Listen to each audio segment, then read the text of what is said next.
The mess hall of the GSV Eternal Chorus was, by galactic consensus, the finest dining facility in the hegemony's Third Fleet. Crystal panels caught the light of passing nebulae. The chairs were ergonomically calibrated to 17 different skeletal configurations. The napkins, pressed, white, and threaded with luminescent fiber, were changed between every course. Cadet Emma Vasquez picked hers up, wiped her mouth, and folded it into a neat square.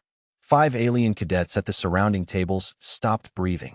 It had started, as most catastrophes do, innocently. Emma had arrived at the Eternal Chorus 3 weeks ago as part of the hegemony's Interspecies Integration Initiative, one human among a cohort of 83 cadets representing 41 species. The program's purpose was diplomatic: show the young officers of tomorrow that all sapient life shared common ground. Mutual respect, shared values, the universal language of military camaraderie. What the program designers had not accounted for was Emma. Not that she was difficult. That was precisely the problem. She was relentlessly, terrifyingly easy.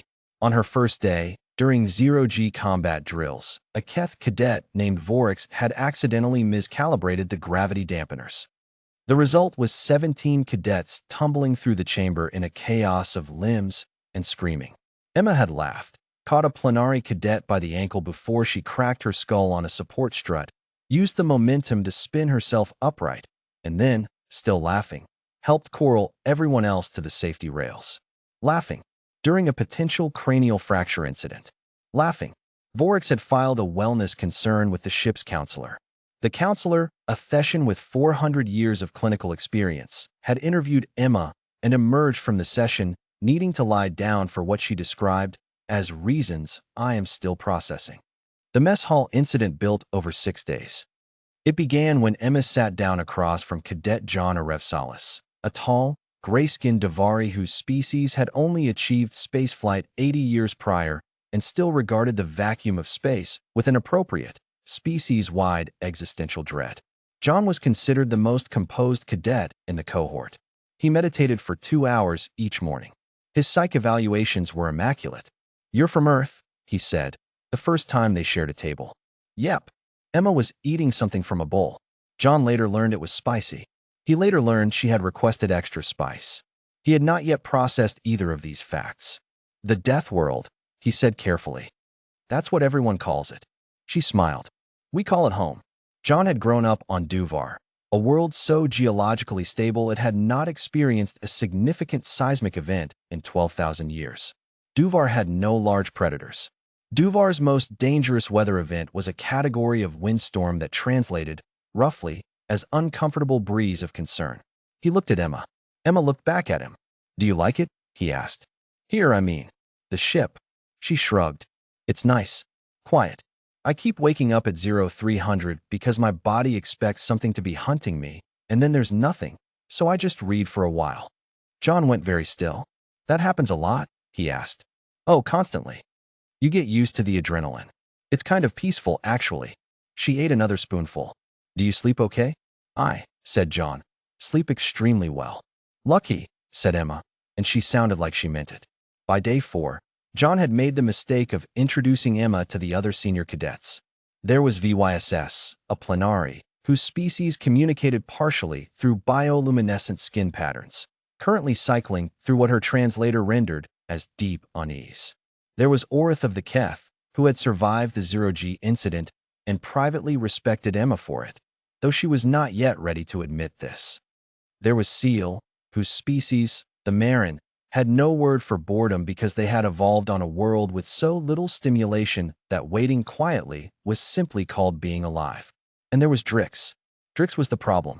Drix was a Culven, large, proud, 4th-generation military, and constitutionally incapable of letting a perceived slight go unaddressed. He had decided on day 1 that Emma, as a representative of a pre-hegemony species, was not to be taken seriously. He had said this to her face. Emma had tilted her head, considered him the way a person considers a mildly interesting cloud formation, and said, "Okay," and gone back to her food. Drix did not know what to do with this. It festered. The napkin incident occurred on the 6th day, at dinner.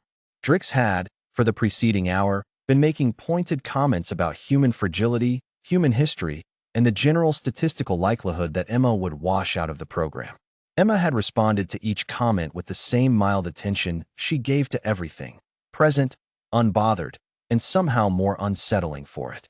"You cannot even regulate your own body temperature," Drix said loudly. "You are, biologically speaking, one cold night from extinction." Emma picked up her napkin, dabbed her mouth, folded it into a precise square. "We did almost go extinct," she said pleasantly. "A few times, actually. Ice ages. Supervolcanoes. We had a bottleneck about 70,000 years ago. Population dropped to maybe 10,000 individuals. Maybe less." The table had gone quiet. Even the ambient noise of the mess hall seemed to pull back. "That's a near-extinction event," said VYSS carefully. Her skin shifted to pale silver. "Yep." Emma set the folded napkin beside her bowl. "And then we bounced back. Spread to every continent. Survived another ice age. Built cities. Went to space." She looked at Drix. "We're very hard to kill. We've had a lot of practice." Nobody spoke. "Also," Emma added, "I run cold. I keep my quarters at about 16 degrees. I sleep better." Seal made a sound that her translator rendered as a quiet, involuntary keen. Orith put her head down on the table. John, very slowly, pushed his chair back from the table by approximately 4 centimeters, as though proximity to Emma had suddenly become a variable he needed to manage. Drix opened his mouth, closed it. His crest, which flared when he was agitated, was performing a display that medical would later describe as involuntary chromatic stress response. Emma picked up her utensil and resumed eating. "Are you okay?" she asked Drix. "You look a little pale. Do your people get pale?" "I can never tell." Drix was evacuated to medical 12 minutes later. VYSS followed shortly after, citing what she described to the attending physician as an acute crisis of planetary self-image.